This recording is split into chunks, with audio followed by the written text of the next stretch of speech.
decía, el estudio 1 lleno de buenos amigos, de grandes comunicadores e investigadores. Yo, como es costumbre, tengo la mesa llena de papeles y llena de libros. Sabéis que son objetos que, a pesar de las modernas tecnologías, como dice Carmen Porter, son nuestro tesoro sagrado, los objetos de mayor poder que puede hacer el hombre, los libros. Tengo un libro y una revista. El libro se llama La Historia Perdida y lo firma, lo disfruta realmente en su escritura nuestro compañero Nacho Ares. Nacho Ares, cuya personalidad o biografía podemos resumir con lo que tengo en mi otra mano, la revista de arqueología, ni más ni menos, la prestigiosa revista de arqueología que él dirige. Nacho, compañero de este equipo, buenas noches, bienvenido después del verano. Buenas noches y bien hallado, después del verano, efectivamente. Bueno, estamos a gusto, ¿no? Aquí entre amigos, y vamos a intentar que toda España, y además para eso sois maestros, pues viva un poco esas piezas que no encajan en ningún sitio. Tú que eres bastante escéptico en muchas cosas, ¿es cierto, Nacho, que hay piezas en el mundo de cualquier cultura que parece que desafían a la ciencia, lo que sabemos de nuestro propio origen? Por supuesto, y antes en la entradilla has leído algunos de los ejemplos clásicos, no como la pila de Bagdad o el mapa de Piri Reis. Yo creo que el término americano odd parts en ocasiones, o por lo menos según lo estudia la moderna arqueología, ha quedado un poco pequeño en lo que es en realidad el campo de investigación, ya que, por ejemplo, objetos entre comillas tan enormes o tan grandiosos como la Gran Pirámide son en sí mismo una especie de objeto fuera de lugar. ¿Por qué digo esto? Porque son, como también tendremos oportunidad de ver a lo largo de estas 2 horas de programa, objetos, lugares, en definitiva momentos históricos del pasado del hombre que no encajan entre lo que es la idiosincrasia propia de la cultura que vivió en ese espacio-tiempo dado, ¿no? Es decir, son en definitiva objetos que nos llaman la atención porque son excesivamente sofisticados, excesivamente extraños, o que se salen de las coordenadas normales de esa cultura que vivió en ese lugar y ese momento. Una pregunta, Nacho, tú que diriges la revista de arqueología, pues la cabecera mítica, ¿no?, para informarnos de lo que es el misterio en definitiva de nuestra antigüedad. La arqueología más dura, el núcleo duro, vamos a llamarlo así, escéptico en torno a estos temas, sigue siéndolo, no acepta, sigue, digámoslo así, condenando a la hoguera, entre comillas, y que se me entienda, las piezas y objetos de las que íbamos a hablar. Hombre, hay de todo. Yo creo que, por ejemplo, cuando nosotros leemos, o por lo menos los que estamos en esta mesa, que hemos crecido muchos de nosotros leyendo libros de Erich von Däniken, Zacharias Sitchin, etcétera, ahí encontramos referencias, incluso estos autores son bastante quisquillosos a la hora de criticar lo que es la ciencia tradicional, la ciencia académica.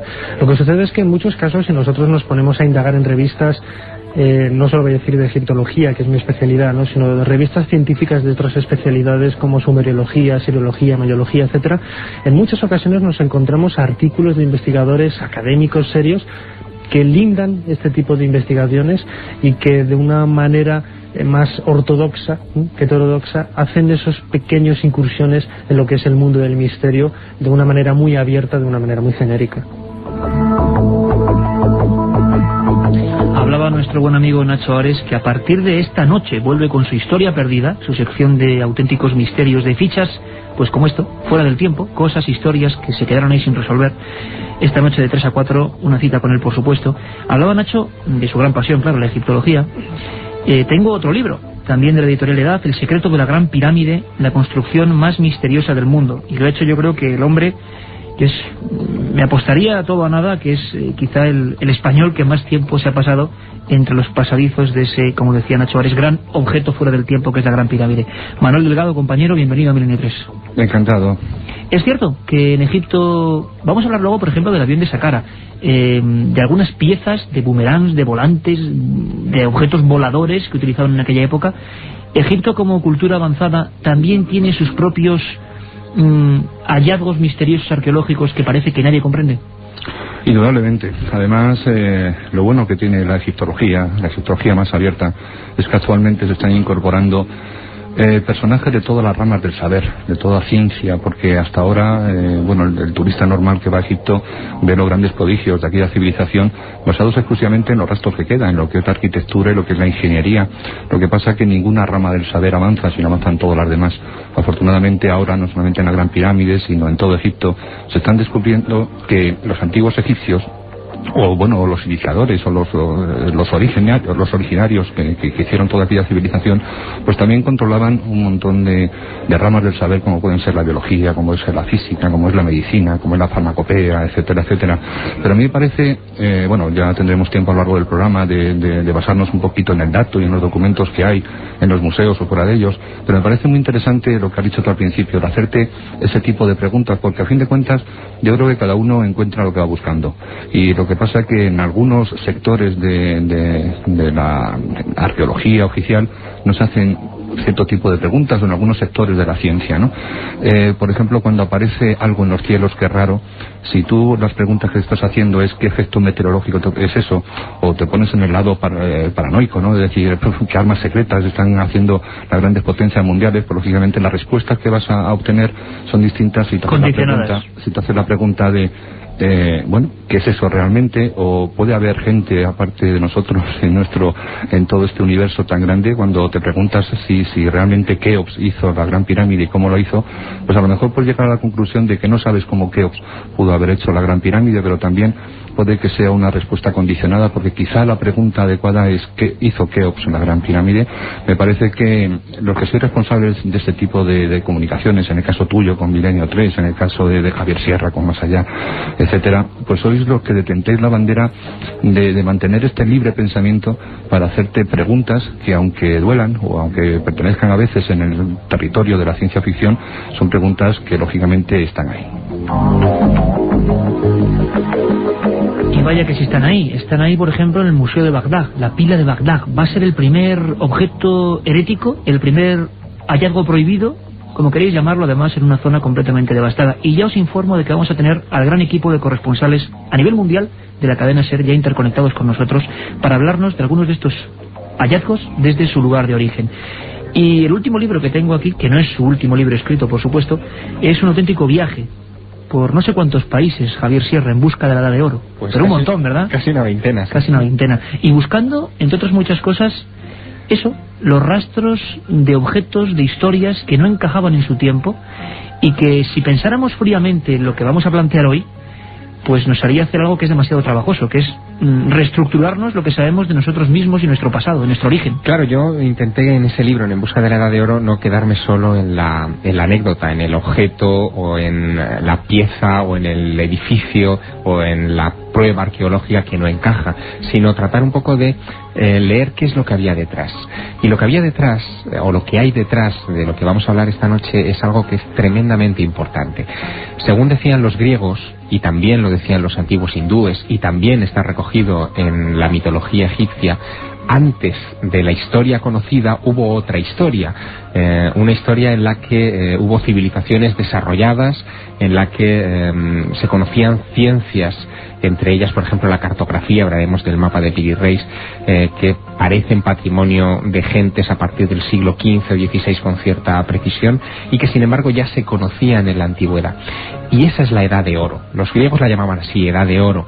Los egipcios la llamaban el Septepi, el primer tiempo, en una época en la que se mezcla un poco lo mitológico con lo real. Los egipcios hablaban de que ese Septepi, ese primer tiempo, era una época en la que los dioses y los hombres convivían, que había una especie de estirpe de semidioses que eran los que gobernaban la tierra y hacían proezas.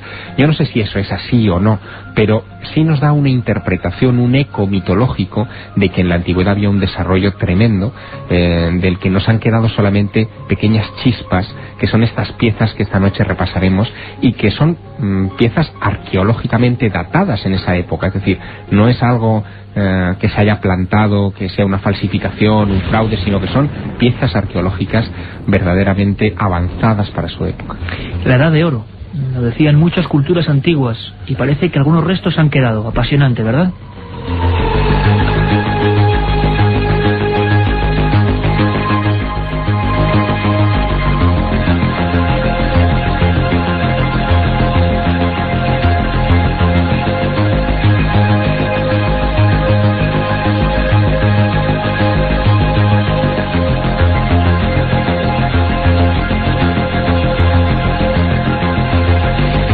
Empezamos el viaje, compañeros.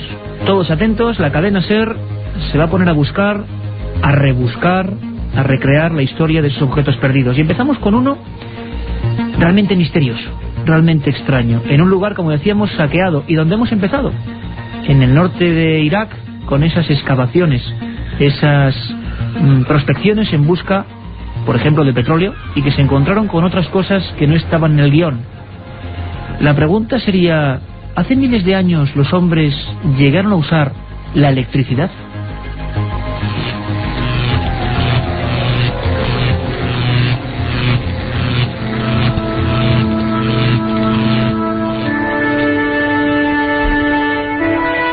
Sí, eso mismo, la electricidad. Desde luego, ahora mismo la ciencia oficial me condenaría, y si fuera otros tiempos me llevaría directamente al cadalso. Pero hay una pila de Bagdad, ¿verdad, Carmen Porter? Hagamos la ficha. La pila de Bagdad data del siglo II a.C. y fue descubierta en Bagdad, en Irak. Se encontraba en el museo de esta ciudad antes de la guerra. Se trata de una pequeña vasija de arcilla dotada de una tapa de asfalto y atravesada por un tubo de cobre que albergaba una varilla de hierro corroída por el ácido. El ingeniero alemán Wilhelm König en 1936 se dio cuenta que estaba frente a una rudimentaria pila eléctrica. Una pila en Bagdad, siglo II a.C. Ya lo sabéis, 7640, milenio, espacio, empezamos a opinar. ¿Os parece? ¿Esto es posible? ¿Esto es ficción? ¿Es cosa de locos? ¿O es que alguien sabía más de lo que nos cuentan? Vamos a ver, Nacho Ares, compañero. Y por cierto, tanto Javier como Manuel Delgado, en cualquier momento podéis intervenir. Esto quiero que sea una tertulia abierta, no hay ningún problema. Iremos haciendo las fichas de los casos. Pero como es un programa muy especial, que además esta misma semana nos comunicaban que podíamos hacer algo tan amplio como 2 horas, en cualquier momento podéis intervenir con vuestra opinión. ¿Parece? Nacho, si quieres empezamos. La pila de Bagdad. Carmen nos ha hecho la fotografía, la ficha. ¿Es posible? ¿Esto es cierto?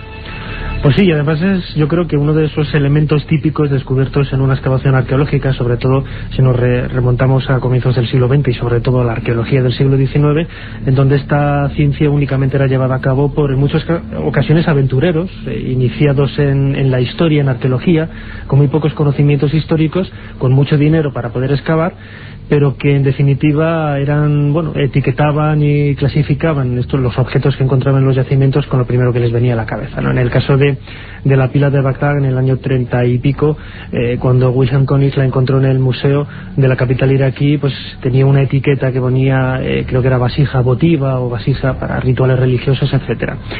Lógicamente hoy todo este cambio, ha sufrido la arqueología un cambio bastante grande, en el sentido de que las misiones arqueológicas pues están compuestas en muchos casos por ningún arqueólogo, y más por geólogos, antropólogos, etcétera, especialistas de otras especialidades, valga la redundancia, ¿no?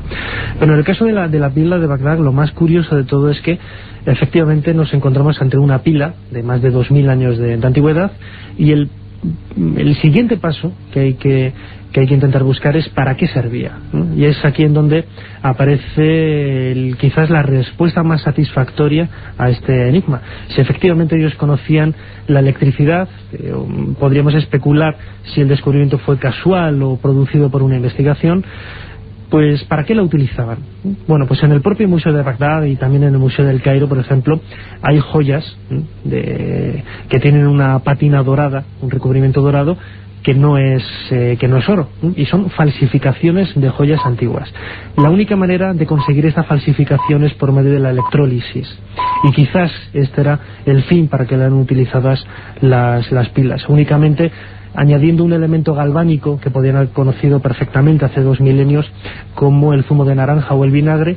Esas pilas, las reconstrucciones de esas baterías que se hicieron luego en Estados Unidos, fueron capaces de producir una carga muy pequeña, apenas 0,5 voltios. Nacho, perdón, me estás diciendo que mucho tiempo después se vuelven a reconstruir estas pilas con los mismos medios y funcionan. Sí, la arqueología experimental, sobre todo a través de este ingeniero Wilhelm König, una vez de vuelta a Estados Unidos, reprodujo en laboratorio una copia exacta de esta pila, y él consiguió en laboratorio conseguir una carga eléctrica muy pequeña, como decía antes, de apenas medio voltio, pero lo suficiente para poder conseguir en un medio controlado pues falsificaciones de joyas como lo que él hizo. Javier, ¿y esto funcionó hace funcionó 2200 años? Y en realidad es una mínima parte del enigma, porque estamos hablando de una vasija con un centro de cobre al que se le vertía, era muy emocionante las pruebas de Wilhelm Koenig, al que se le vertía un poco de zumo de uva, de ácido, y era lo que provocaba esa reacción de 1,5 voltios, como las pilas pequeñitas de las grabadoras. Pero como te digo, eso es, si me apuras, electricidad primitiva. Hay otros ejemplos todavía más sorprendentes que nos hablan de un manejo de la electricidad a gran escala y que todavía hoy se nos ponen un poco los pelos de punta. Fíjate, para fabricar aluminio, el aluminio se hace con la bauxita y con el concurso de la electricidad. Este proceso se empieza a desarrollar a partir de 1808 con Faraday, que fue el primero que empezó a... Hay que decir también que la primera pila es del año 1800.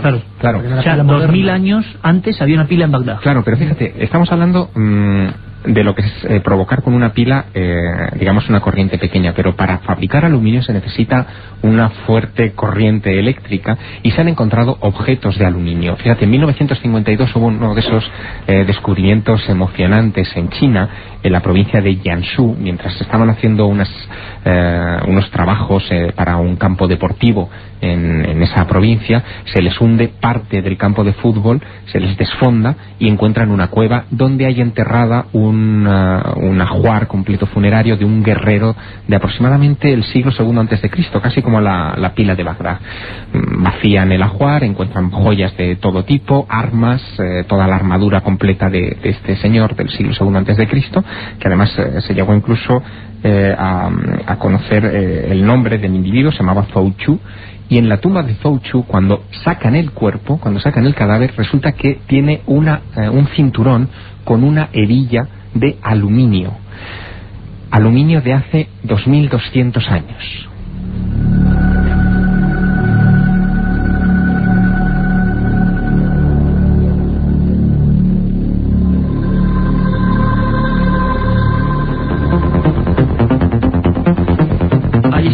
Las preguntas. Aluminio hace 2200 años, y luego veremos cómo en Egipto, con Manuel Delgado, ha habido auténticos trabajos dignos de especialistas manejando auténtica energía eléctrica.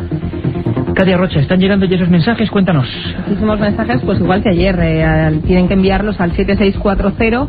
El coste del mensaje es 60 céntimos de euro más IVA. Y tienen que poner palabra clave milenio, espacio y el texto que quieran enviarnos. Por cierto, que sorteamos 5 libros de la Sábana Santa, editados por Edad, de Carmen Porter, dentro de la colección Archivo del Misterio.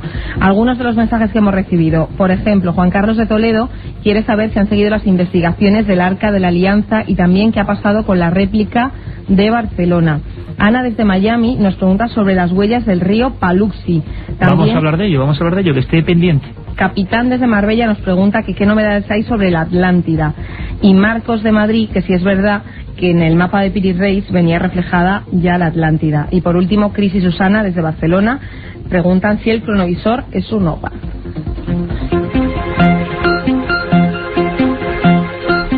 ...7640, desde cualquier móvil, desde cualquier punto, milenio, espacio y vuestras preguntas, radio interactiva del siglo XXI, porque tanto el cronovisor como las huellas del río Paluxy y como no sé cuál era lo otro, Piri Reis van a tomar aquí el estudio en apenas unos segundos. Manuel Delgado, ¿es cierto que hay trabajos en Egipto mezclando plata, oro, que tenían que ser fruto de la electrolisis, que puede verificar esta teoría de que hace 2000, 3000 años hubo gente que manejó la electricidad? Sí, efectivamente, en el Museo del Cairo existen ese tipo de piezas en el que se ha fundido oro con plata. Por la diferencia de fusión de estos dos materiales, pues lógicamente la única forma de hacerlo es por electrolisis, y eso implica el conocimiento de la electricidad. A mí me gustaría saber un poquito, ahondar un poquito más en la pila de Bagdad, ¿no? Se ha mencionado que podíamos especular sobre el conocimiento de la electricidad de los que construyeron la pila, y yo no tengo la menor duda de que una pila de Bagdad o cualquiera de las cosas que hablaremos ahora de Egipto, pues si no tienes el conocimiento previo del funcionamiento, jamás, o sea, una pila de Bagdad no sale de un árbol. Pues la energía espontánea no sale, desde efectivamente, luego. Tienes que saber primero lo que tienes que hacer para luego construirlo, ¿no? En Egipto tenemos muchas razones para pensar que también conocían electricidad de muy alto nivel. Lógicamente estamos en un terreno absolutamente resbaladizo, ¿no? Pero bueno, si tenemos en cuenta que todavía no sabemos exactamente lo que está pasando hoy en día en el mundo, si no sabemos exactamente lo que le pasó hace 2 años con el 11S, ya están saliendo ahora un montón de investigaciones diciendo un montón de cosas, si no sabemos nuestra propia historia, la actual, cómo vamos a remontarnos 5.000 o quizás más años para saber lo que ocurrió allí. Yo no creo que en Egipto se manejara todo ese tipo de conocimientos bajo un nivel popular, ¿no? Cuando se dice que la civilización egipcia era una civilización muy avanzada, yo creo, y si no, pues Nacho, Javier, que me lo digan, yo creo que el 99% de la población no conocía los jeroglíficos, incluso para aprender. El 99%, dice, o sea, solo iniciados tenían un acceso a la ciencia, ¿no? Para aprender jeroglíficos tenías que entrar, en muchísimos casos, digo, en las primeras dinastías y hasta el Imperio Medio, pues tenías que entrar primeramente en la escuela de sacerdotes, que era donde se manejaba todo ese tipo de energía. Es decir, que si hablamos de energía y hablamos de electricidad en el Antiguo Egipto, no estamos hablando de que las casas de los egipcios tuvieran electricidad. Lo que sí estoy convencido es que estos pequeños grupúsculos, que desde Egipto, yo creo que hasta hoy prácticamente, Javier, ¿verdad?, han surgido de una manera muy minoritaria, de una forma muy oscura, que se han ido transformando en diversas sociedades secretas. Yo creo que eso sí tenían y detentaban ese tipo de conocimiento. Por ejemplo, en el templo de Dendera tenemos un montón de relieves en los pasillos que comunican con el techo. El techo del templo de Dendera es uno de los pocos que se pueden visitar de los templos, y allí tenemos el caso de una electrolisis a gran escala, ¿no? Tenemos un montón de rayajos en el suelo hechos con picaduras, y bueno, los rastros que tienen estos rayajos, que son de 3 metros, 4 metros, que se van entrecruzando entre sí, pues nos da la prueba de que allí se habían instalado una especie de líneas de cobre fundido y de plomo fundido. También en todo ese alrededor del templo existe una pequeña valla de unos 40-50 centímetros, con un lugar por donde se introducía un líquido y por otro lado por donde salía. Bien, en la escalera que da acceso a esta terraza, pues se ve como los antiguos sacerdotes llevaban algo muy parecido, lo hemos visto en muchas representaciones, algo parecido a lo que es el Arca de la Alianza. Y cuando la subían para arriba iba cargada, porque uno de los símbolos del antiguo Egipto relacionados con la energía era siempre la serpiente, ¿no? Entonces, cuando bajaba del techo del templo, bajaba por otra escalera, ese arca ya no tenía las serpientes, es decir, que de alguna forma se había cargado en el templo, no sabemos todavía cómo, se había descargado en el techo, haciendo posiblemente un sistema de electrolisis a alto nivel, y se bajaba por el otro lado descargada. ¿Esto hace cuántos años, Manuel? ¿Más o menos? Bueno, el templo de Dendera, corregidme si no, es aparentemente es de época tolemaica, pero posiblemente los ptolomeos hicieron una reconstrucción de un templo mucho más antiguo. Hay algunos autores que afirman que según algunas pieles de gacelas encontradas en el Museo del Cairo, yo todavía no las he visto, pero algunos así lo afirman, se dice que Keops ya hizo una reconstrucción del templo de Dendera. Miles de años. Miles de años. Antes de pasar a otra de nuestras fichas, vamos a conectar con Francia, con nuestro corresponsal José María Patiño, que nos va a hablar de una historia apasionante, de Glocel. Vamos a escucharlo desde allí. ¿Se sabe algo de la pila? Con todos estos saqueos que ha habido en Bagdad, con la guerra, yo no sé si hay noticias sobre ella. Es una pieza que no sabemos si continúa o desaparecido, ¿no? Parece que ha desaparecido. Las últimas noticias que habían llegado hasta mí es que la pila se le había perdido a la pista. Quizá no porque la hayan saqueado, porque no era un objeto atractivo de ninguna clase, sino probablemente porque la rompieron o se rompió en los procesos de saqueo, ¿no? Bueno, pues ahora os pido, compañeros, a todos mucha atención. Vamos a conectar con París. Vamos a escuchar a nuestro corresponsal, a José María Patiño, hablar de otra cosa que nos preguntaban constantemente el viernes a través de los mensajes. Glocel, un nombre muy extraño. ¿Qué es Glocel? Vamos a escucharlo. Glocelianos y antiglocelianos, breulianos contra morletianos. La historia del lugar arqueológico de Glocel está plagada de enigmas, pero también de miserias y rivalidades humanas. Todo comienza en 1924, cuando dos agricultores, Claude Fradin y su nieto Émile, encuentran una fosa con restos humanos mientras roturan con un arado su terreno situado a una veintena de kilómetros al sur de Vichy, en el macizo central francés. El tesoro que creen haber descubierto en un principio se resume en varios objetos, entre ellos unas tablillas grabadas que al entender de los agricultores no tienen ningún valor. Vuelven a enterrarlos y siguen con sus faenas, pero ese mismo año, en verano, el hallazgo despierta el interés del padre Breuil, responsable de Bellas Artes, y de un médico de Vichy, el doctor Morlet, que va a mantener una disputa personal que acabará perjudicando al propio Glossel. El hecho es que las tablillas grabadas encontradas por los campesinos tienen entre 5.000 y 6.000 años de antigüedad, lo que contradecía la tesis recién publicada ese mismo año por el epigrafista René Dossot de que la escritura había nacido en Fenicia 1.600 años antes de Cristo. Este desfase oficial va a servir para que las autoridades arqueológicas de la época pongan en duda la verosimilitud de Glossel y acusen a los Fradin de haber fabricado ellos mismos los objetos encontrados. Pese a que la acusación carece de fundamento, la duda va a pesar hasta los años 70, cuando diferentes estudios confirman que los objetos hallados van de los 17.000 años de antigüedad a los 1.500 e incluso alguno data de la Edad Media. Entre ellos, los más destacados son las inscripciones que se pueden leer en las tablillas y huesos y que presentan semejanzas con otros alfabetos encontrados en Italia y Portugal. Muestras de una lengua preindoeuropea, preetrusca, la repetición de símbolos e inscripciones de los objetos de diferentes épocas otorgan una unidad al lugar arqueológico y sustentan la teoría de que Glossel, situado en el denominado Campo de los Muertos, sería un lugar de culto mágico en el que se habrían ido reagrupando las 2.500 piezas encontradas hasta ahora con procedencias diversas. Las recientes investigaciones aéreas del lugar muestran indicios de la existencia de otros sitios arqueológicos vecinos aún sin desenterrar y que sin duda aportarán más piezas y nuevos interrogantes.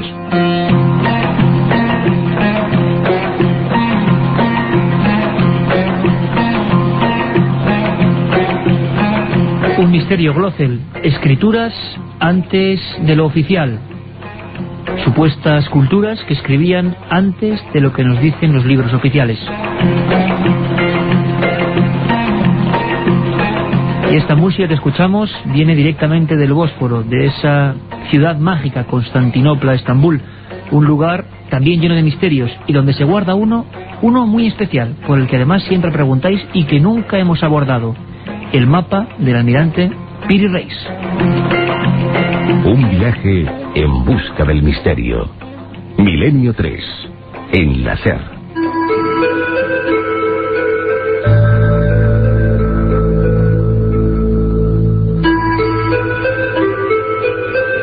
Carmen Porter, para que todos los oyentes de Milenio 3 lo tengan claro, ¿qué es el mapa de Piri Reis? Deberíamos hablar de los mapas de Piri Reis. Fueron descubiertos en 1929 cuando el Palacio Topkapi en Estambul estaba siendo remodelado para convertirse en museo de antigüedades. Su director, Halil Eldem, descubrió que habían sido trazados por el marino Piri Reis, un almirante turco de la flota otomana del siglo XVI.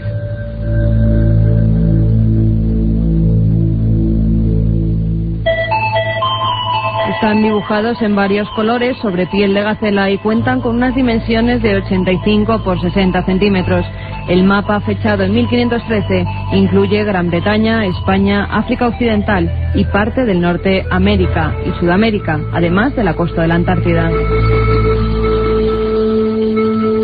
Según algunas de las anotaciones que dejó el navegante, él confeccionó sus mapas utilizando 20 planos y 8 mapamundis realizados en la época de Alejandro Magno, en el siglo VI a.C.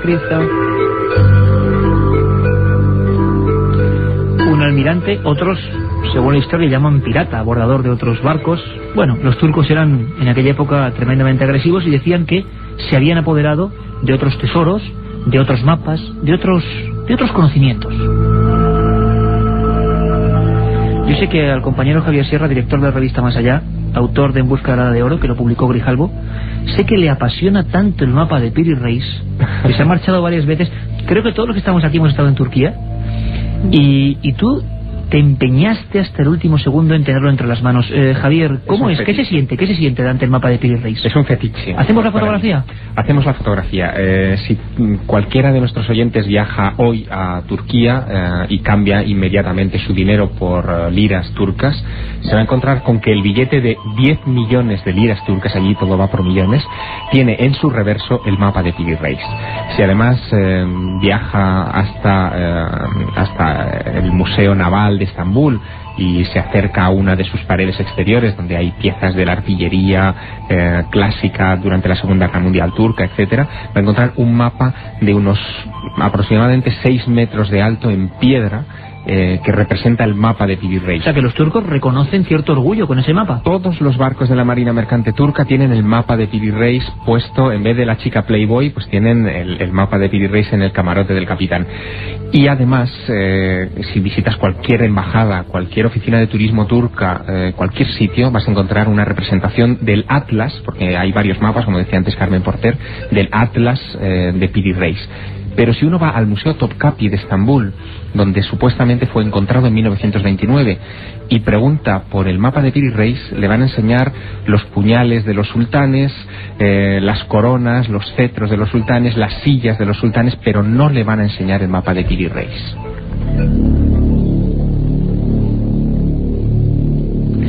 Es un misterio, porque yo había viajado en varias ocasiones a Turquía para ver el mapa de Piri Reis. Me extrañaba, me escamaba que una gloria nacional turca no se expusiera a la opinión pública. Es como si aquí nosotros escondiéramos en un tubo de cartón las meninas de Velázquez, o la Dama de Elche, o la Dama de Elche.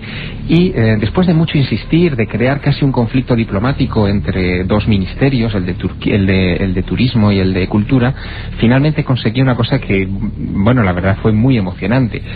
Casi desde que murió Ataturk, que tuvo ese mapa en su despacho y que ordenó que analizaran ese mapa, y fue el que creó un poco la historia, ese mapa no había sido visto por nadie. Lo habían metido en un cajón de madera, lo habían encerrado en una estantería bien hermética de la biblioteca del Museo del Topkapi, y nadie lo había visto. Hasta tal punto era esto así, que yo incluso había hecho algunas denuncias y algunas sugerencias públicas de que el mapa quizá lo habían vendido, se había estropeado, se había traspapelado, en fin, cualquier barbaridad de una gloria nacional de ese país. Pues bien, después de muchas presiones, finalmente me enseñaron el mapa de Piri Reis. Y la pregunta, Javier, sería: ¿por qué tanto celo? ¿Qué perseguías? ¿Por qué ese mapa tenía algo distinto a cualquier otro mapa del mundo? Tiene muchas cosas muy interesantes ese mapa de 1513. Fue dibujado por Piri Reis como un regalo para el sultán de Egipto, que en aquella época era de dominio turco, estaban los otomanos dominando el Cairo. Era un atlas grande, enorme, de más de 1 metro y pico de ancho, del que solamente conservamos la mitad. Y la mitad de ese mapa, lo que se ve en la mitad de ese mapa es Portugal y una parte de la península ibérica, el Cuerno de África, algo de las Islas Británicas y todo lo que es Centro y parece que Sudamérica. Hay muchas cosas ahí extrañas, porque en 1513, por ejemplo, no se conocía de la existencia de los Andes. Los Andes es imposible verlos desde la costa, y sin embargo ahí aparecen representados en el sitio correcto donde tienen que estar los Andes. No se había descubierto ni explorado el Orinoco, aparece ahí el río Orinoco, el Amazonas, aparecen una serie de enclaves topográficos como las Islas Malvinas, que no se descubrirían hasta 1570 y tantos. Es decir, que hay una serie de enclaves geográficos todavía por explorar de ese nuevo mundo que había descubierto Colón en 1492 y que ya aparecían ahí perfectamente cartografiados. Lo curioso es que el propio Piri Reis, en ese mismo mapa escrito en turco, da cuenta de dónde ha sacado toda esa información. Y él cuenta cómo no solamente secuestró amablemente a uno de los pilotos del tercer viaje de Colón, que tuvo la mala pata de caer en manos de este pirata turco, visto desde el lado cristiano, obviamente, desde el lado turco es almirante, en medio del Mediterráneo, sino que además decía que él había consultado mapas antiquísimos, anteriores a Cristo, donde ya venía esa información. No me digáis que no es apasionante un mapa donde había conocimientos cartográficos que era imposible que supiésemos, a no ser que alguien, por ejemplo, se hubiese elevado y hubiera visto la Tierra, el globo, desde determinadas posiciones. Pero Nacho Ares, director de la revista Arqueología, la arqueología oficial dirá algo, y tú en alguna ocasión en Historia Perdida también comentas algo. Digamos que el gran bombazo de este mapa, y si no me corregís, es que también aparecen partes de las tierras antárticas que eran completamente desconocidas, que era imposible, y sobre eso hay un debate increíble. ¿Qué dice la arqueología oficial sobre ese mapa que nos cuenta cosas que son imposibles, Nacho? Bueno, después de quedarse uno fascinado de la historia casi de Anacleto, agente secreto de Javier Sierra, para intentar dar con el mapa de Piri Reis, la verdad es que quizás uno de los puntos más calientes de la investigación alrededor de este mapa de comienzos del 16 es precisamente lo que acabas de mencionar, ¿no? La posible existencia de la Antártida al sur, bueno, en la zona baja de lo que es este mapa, que efectivamente no se conocía en aquella época. Y lo más curioso de todo es que parece describir el perfil de este continente sin hielos, lo que retrasaría aún muchísimo más el conocimiento de esa zona geográfica del planeta miles de años atrás. Algunos investigadores, como Graham Hancock, ha planteado la posibilidad de que, bueno, y también otros investigadores, ¿no?, pues que este continente azul sea precisamente lo que muchos han denominado la Atlántida, ¿no? Antes mencionábamos los últimos conocimientos, las últimas noticias sobre este continente perdido. Es posible que la tradición de la Antártida esté relacionada de alguna manera con la Atlántida. Eso no lo sabemos porque es pura especulación desde el punto de vista que no hay documentos. Lo que sí que es cierto es que es muy difícil que esta parte del mapa de Piri Reis sea efectivamente la Antártida, por un par de hechos básicos que, bueno, yo tengo aquí anotados, que refleja muy bien Robert Schoch, un geólogo estadounidense. Es que si nosotros eliminamos los miles de millones de toneladas de hielo que tiene hoy el continente de la Antártida, el perfil que tendría no tendría ningún parecido en absoluto con lo que aparece en el mapa de Piri Reis. Y sobre todo también la fauna que aparece dibujada en esta parte del mapa tiene más paralelismos con lo que es Tierra de Fuego, lo que es el sur del continente americano, que con lo que podría haber efectivamente. ¿Y cómo podrían explicarse esos hechos puntuales como las Islas Malvinas o partes de América que no se conocían reflejadas ahí en 1513? Eso es quizás los grandes enigmas que plantea este mapa. Efectivamente, si nosotros tenemos una lista de problemas planteados por este auténtico Old Parth, hay algunos que se pueden eliminar, pero hay otros, como comentaba Javier ahora, las Malvinas, el Órnico, etcétera, que no tienen respuesta a la ciencia actual. Ha salido incluso recientemente una nueva hipótesis de trabajo realmente fascinante de un capitán de submarinos de la Armada Británica llamado Donald Menzies. Él ha publicado un libro que se titula 1421, el año que China descubrió el mundo. Que por cierto, estamos a pedir a Grijalbo un toque de atención, amigos de Grijalbo, mandarnos el libro, por favor, porque estamos ansiosos por el libro ese programa. El libro es sencillamente fascinante. Entre otras cosas dice que en 1421 el emperador que construyó la famosa ciudad perdida, la ciudad prohibida, perdón, de Beijing, crea una flota enorme para explorar y ampliar, digamos, las zonas de recaudación de impuestos de la antigua China, con el objetivo de poder obtener dinero suficiente para crear esta ciudad prohibida. Y fue el empeño de esto que se creó lo que ellos llamaban la flota del tesoro. Hay muchísima documentación sobre la existencia de esta flota. Los barcos eran auténticos portaaviones de la época. Tú imagínate que, por ejemplo, el timón de un barco de la flota del tesoro era tan grande como la Niña, como la carabela Niña de Colón, solamente el timón. Bueno, según Donald Menzies y según los documentos que él ha podido rescatar de crónicas chinas, parece que esta gente se dirigió a diversos lugares del planeta. No solamente llegaron a América, sino que también llegaron a Australia, doblaron el Cabo de Hornos, también el Estrecho de Magallanes, que descubriría Magallanes muchos tiempos después, y todo eso lo fueron consignando en una serie de descripciones que este hombre, como capitán de submarino, desde el submarino, ha podido comprobar que eran rigurosamente precisas, descripciones de la costa rigurosamente precisas. Lo que él dice es que probablemente parte de esa información llegó a Venecia aproximadamente hacia 1430 o 30 y algo, cuando estos chinos, al regresar a Beijing, fueron poco más o menos que repudiados porque el emperador que les había encargado esa misión había muerto y el nuevo no quería abrir China al mundo.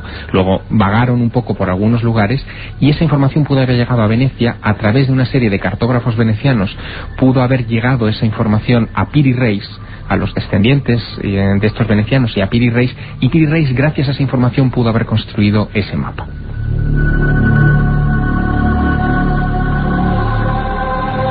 Si os parece, quedan 5 minutos para las 10. Vamos a pasar rápidamente a algunas preguntas que los oyentes están realizando ese 7640, poniendo Milenio en su móvil y directamente poniendo su cuestión, su opinión. Hay una pregunta que flota, es, ¿nos visitaron a alguien en la antigüedad o hubo tecnologías desconocidas que se han perdido por completo? ¿Sí o no?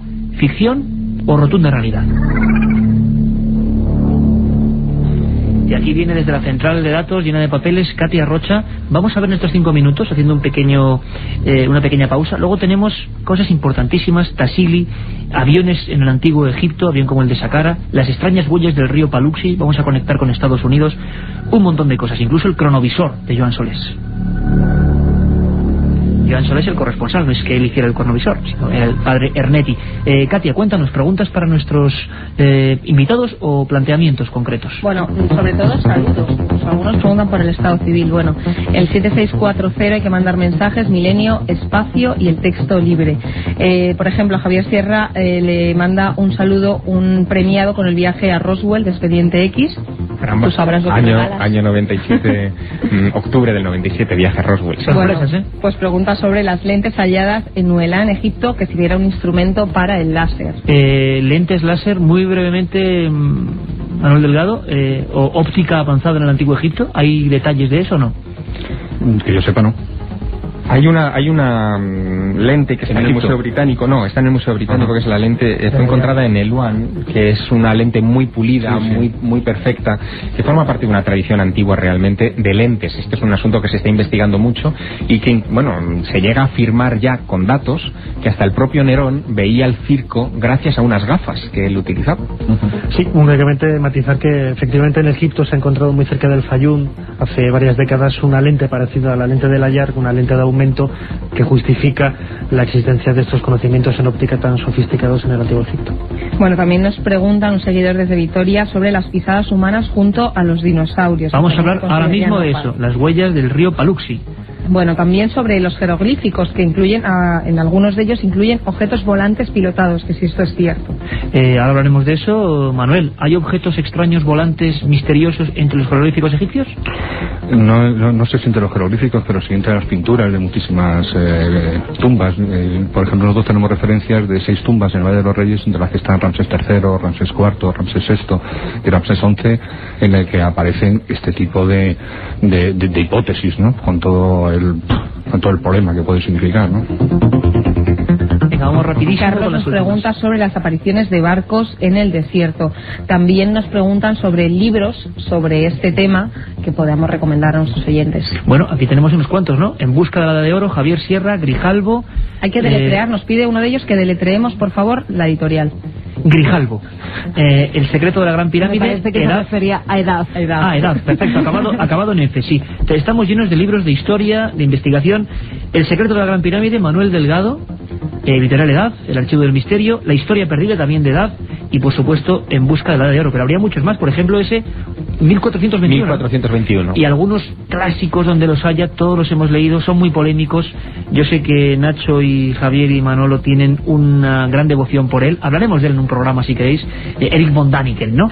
Y En busca de El oro de los dioses, Recuerdos del futuro. Bueno, ahora mismo os vamos a dejar con los servicios informativos y pronto regresamos en apenas 5 minutos con un montón de cosas. Cronovisor, pisadas junto a dinosaurios. Juanjo Benítez nos va a describir lo que es el Tassili y 1000 cosas más. Os esperamos, Milenio 3.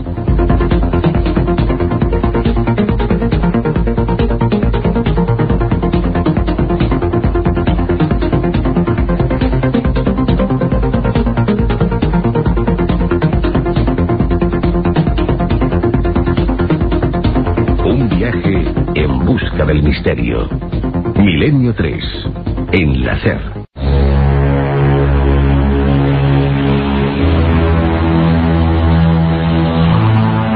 Un viaje en busca del misterio.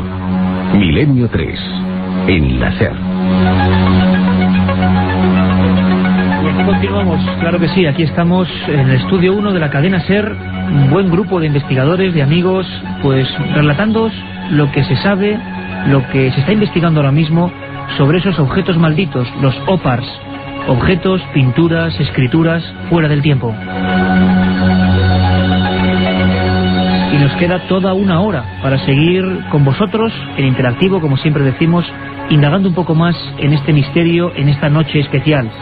7640 la palabra milenio, espacio, y ya estamos haciendo los primeros porcentajes. ¿Creéis que en la antigüedad fuimos visitados por otras extrañas civilizaciones?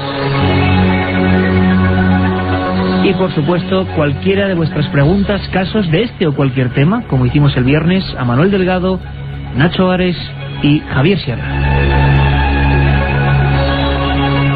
Como en ese 7640 nos preguntabais por huellas humanas junto a dinosaurios, seguro que mucha gente habrá dicho, caramba, ¿qué es esto? ¿Qué herejía es esta? Bueno, hay una historia apasionante, las huellas del río Paluxy, que generaron gran polémica, como todos estos objetos que íbamos a vivir, a visitar, a indagar en ellos. Nos lo cuenta, como no, Javier del Pino desde Estados Unidos. Las huellas, atended, escuchad, es impresionante, del río Paluxy. Buenas noches. Hay varias muestras de objetos anacrónicos en el territorio de Estados Unidos y en general acaban convertidas en objeto de batalla entre evolucionistas y creacionistas, entre ciencia y religión. Hacia 1880, por ejemplo, en el estado de Colorado, un ranchero que buscaba carbón en la ladera de una colina volvió con un cargamento que sacó a unos 90 metros por debajo de la superficie. Al regresar a casa, empezó a partir los trozos de carbón y de uno de ellos saltó un dedal de hierro. Tenía las mismas muescas que tienen los dedales modernos que se usan para coser. Aunque admitiéramos que los indios nativos ya utilizaban dedales de hierro en siglos remotos, el misterio subsiste porque el carbón del que procedía ese objeto se formó hace unos 70 millones de años. Según la opinión de los expertos, la humanidad no existía en ese momento. Lo más parecido a seres humanos eran unos pequeños mamíferos que habitaban en los árboles y que, por supuesto, carecían de la inteligencia humana que requiere la metalurgia del hierro. En el año 67, en el siglo pasado, se encontraron huesos humanos en una mina de Colorado y junto a ellos una punta de flecha de cobre de 10 centímetros de largo. El yacimiento tenía millones de años y era indudablemente mucho más viejo que la humanidad. Para defender el valor místico de estos hallazgos, se creó en Estados Unidos no hace mucho la Sociedad de Investigaciones sobre la Creación, dedicada por convicciones religiosas a derrumbar la teoría convencional de la evolución de las especies. Uno de los hallazgos que citan como demostración de algunas incoherencias cronológicas es algo que apareció en el fondo del río Paluxy, en Texas. Se supone que los dinosaurios se extinguieron hace unos 70 millones de años, pero en ese río se encontraron huellas fósiles de dinosaurio junto a lo que parecían ser verdaderas huellas humanas, aunque de una longitud poco común, casi 40 centímetros. Quienes mantienen la veracidad de estos hallazgos piensan que la cronología de la ciencia, tal y como la han escrito los científicos, está enteramente equivocada porque el hombre, según ellos, cohabitó con los dinosaurios mucho antes de que se completara el proceso de evolución que defiende la ciencia convencional.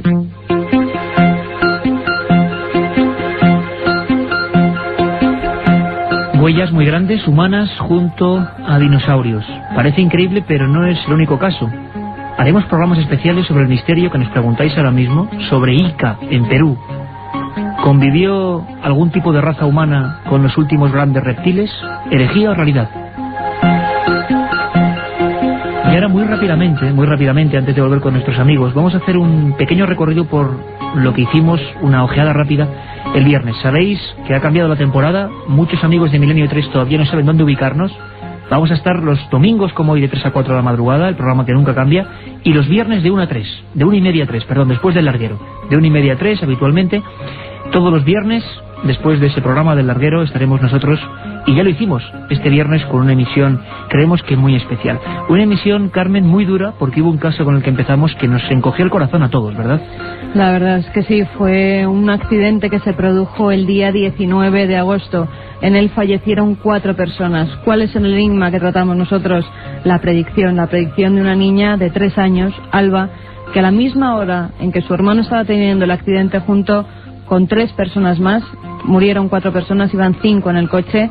Ella a sus familiares, está con unos familiares en la casa, y ella les dice que su hermano acaba de morir. 9 horas más tarde se confirmaría la noticia. Lo vivimos en esa primera noche de 1 y media a 3, Milenio 3, antes de hablar por hablar. Y fue muy duro, os lo aseguro, fue muy duro, porque era una pequeña línea publicada por El País en una gran noticia de sucesos terribles. El accidente ocurre en La Pedriza, hacia las 2 de la tarde. Hasta la medianoche casi no se confirma. Y esa niña, Alba, va a sus familiares y les dice que acaba de ver el accidente, que acaba de morir su hermano y sus amigos. La confirmación fue terrible. Y hablábamos esa noche, es un pequeño corte con Encarnación Llerena, la madre de Alba, la madre de esta niña que tuvo la premonición. Sí, la cría estaba viendo pues lo de las motos, porque estaban echando lo de las carreras de motos por la tele, Y ella en ese momento le dijo al abuelo que su tata Irra se había muerto. Y el padre, pues, para que el abuelo no escuchara eso, porque le dijo el abuelo, anda niña, no digas esas cosas. Claro, pues el padre se la llevó para la comida, para que diera de comer, pero en cambio le volvió a repetir al abuelo que su tata Irra se había muerto. Encarnación Llerena, se producía a la misma hora la premonición de su hija en Madrid, en la Sierra de Madrid, y el accidente, y la niña estaba a 600 kilómetros en Barcelona. Hablamos de más cosas, el tema OVNI siempre presente, pero con una novedad increíble. El Congreso de los Diputados, la Comisión de Defensa en Chile, dice sí a los OVNIs. Y ante nuestros micrófonos estuvo una diputada, Lili Pérez. Ella fue la que se encargó de llevar los OVNIs al Congreso de los Diputados. Decía que entre tantos hombres era la única mujer, además... Y presidenta de la Comisión de Defensa. Exactamente. Que se atrevió a llevar este tema nada más y nada menos que al Parlamento chileno. Los últimos casos de agosto, en el que algunas tripulaciones de LAN Chile tuvieron que descender y aterrizar de emergencia, habían motivado que el tema OVNI fuese origen de una comisión parlamentaria para su investigación, un hecho histórico. Escuchamos la primera entrevista realizada, Lili Pérez, presidenta de la Comisión de Defensa de Chile, hablando del tema OVNI. Yo soy miembro de la Comisión de Defensa en la Cámara de Diputados acá en Chile. Cuando yo lo planteé, afortunadamente los parlamentarios, los diputados que integran la Comisión de Defensa, en la cual además yo soy la única mujer, tuvieron bastante buena disposición mayoritariamente a acoger el planteamiento de que nosotros debiésemos recibir informes, recibir información para estudiar y observar el fenómeno OVNI, y por otra parte con la gente de la Fuerza Aérea, que tiene experiencia en estos temas y que a nuestro juicio también tenía que ser un aporte. Hacia mí lo que me interesa mucho, Ikel, es tener certeza de qué sucede con el espacio de aeronavegación que nosotros tenemos en Chile, ya que aquí han habido muchos avistamientos, y por los antecedentes que hemos recabado inclusive han habido posibles incidentes y eventuales accidentes debido a avistamientos de ovnis cerca de aviones comerciales. Hicimos en ese 7640 una encuesta y decía más o menos que el 60% de los amigos que habían mandado ese mensaje creían en los ovnis como procedencia extraterrestre. El 40% hablaba de viaje en el tiempo, artilugios militares desconocidos o, por qué no, confusiones en el cielo. Carmen, y como colofón hubo muchas más cosas, pero como colofón un maestro, ¿no? Un maestro de la radio, un maestro de periodistas, nada más y nada menos que Iñaki Gabilondo. Estuvo otra vez ante los micrófonos de Milenio 3, ya nos dio suerte en esa andadura que comenzamos el 1 de junio del año pasado, y esta vez también quería estar aquí en esta nueva temporada contándonos en una entrevista íntima pues lo que normalmente no cuenta a la gente. Él y otros personajes que van a ir pasando cada viernes, personajes populares, líderes de opinión, personajes con prestigio, que nos van a hablar del misterio. Escuchadme atentamente, porque creo que no se puede resumir mejor el espíritu, no solo de Milenio 3, sino por ejemplo de los amigos que estamos aquí y de los que creo que nos escucháis. El respeto por el misterio, y lo dice Iñaki Gabilondo, que se quedaba muy impactado escuchando la historia de esa niña, de Alba. Cuando pasa una cosa como esta se produce un choque entre la racionalidad y la conciencia que tenemos de nuestros límites, ¿no? El primer instinto es pues la incredulidad, pero hace mucho tiempo que las personas que hemos dedicado algún momento a pensar sabemos que la razón es la clave de toda nuestra sociedad y de nuestra manera de entender la vida, pero que tiene que convivir con sus vecinos los misterios, como dice muy bien Eugenio Trías, de manera que yo no sé muy bien qué es lo que sabemos, no sé muy bien qué es lo que no sabemos, no sé muy bien qué es lo que terminaremos sabiendo algún día, no sé qué es lo que no terminaremos nunca por saber. Y por lo tanto, el primer instinto de incredulidad automáticamente luego yo lo tamizo con esta humildad ante lo misterioso, ante lo desconocido, que también la experiencia me ha enseñado a respetar. Respeto y humildad ante el misterio. ¿Qué palabras? ¿Cuánto tendría que aprender, por ejemplo, la bazofia que nos ofrecen algunos medios televisivos? Tuvimos más cosas, entre ellas a otro maestro, Juan José Benítez, ¿verdad, Carmen? Estuvo la noche llena de personajes con el cariño que les tenemos desde aquí, y como maestros, porque Juan José Benítez también estuvo en Milenio 3 el viernes, y contándonos nada más y nada menos que cosas también de un OPAR, de las pinturas de Tassili. Exactamente, y además vamos directamente a entroncar con nuestros amigos Manuel Delgado, Nacho Ares, Javier Sierra. Os suena a todos Tassili, ¿verdad? Tú dirás. Un lugar donde parece que se concentran todos los misterios. En un minuto escuchamos a Juanjo Benítez, que os lo digo, los viernes de 1:30 a 3 se pasará repentinamente para hablarnos de sus puntos preferidos, de sus misterios favoritos, de su planeta encantado. Así va a ser la serie que el 5 de octubre comience. Menudo lujo, ¿verdad? Tener a Juanjo en Milenio 3. Pues ahí va a estar. Esto es lo que nos contaba y ahora opinamos. Y vosotros también, por supuesto. El lugar es además muy adecuado porque es una inmensa meseta, parece un gran portaaviones de unos 1800 metros de altura y tiene la longitud prácticamente de Cádiz a Madrid. Hay 700 kilómetros. Es un lugar al que se llega con muchas dificultades porque se necesitan como mínimo pues entre 4 y 6 horas para subir andando. Y bueno, digamos que a efectos de una observación o de una investigación de seres de otros lugares que quieren comprobar, experimentar con los nativos, con la gente que está en la edad de piedra, es un lugar ideal. Y hay una especie de objeto ovoide que está en el suelo del que salen llamas y por delante de este objeto hay un ser con una escafandra, con una especie de mochila a la espalda y un tubo que une esa escafandra con ese objeto que está detrás. Y este individuo está arrastrando hacia sí o hacia la nave a 4 mujeres, una de ellas con un niño de perfil negroide, desnudas, que evidentemente, bueno, para los arqueólogos no hay explicación, pero para nosotros, para la gente que tiene un mínimo de investigación y de estudio sobre esto, está bastante claro. Es un rapto.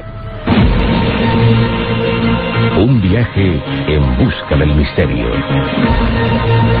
Milenio 3, en la SER.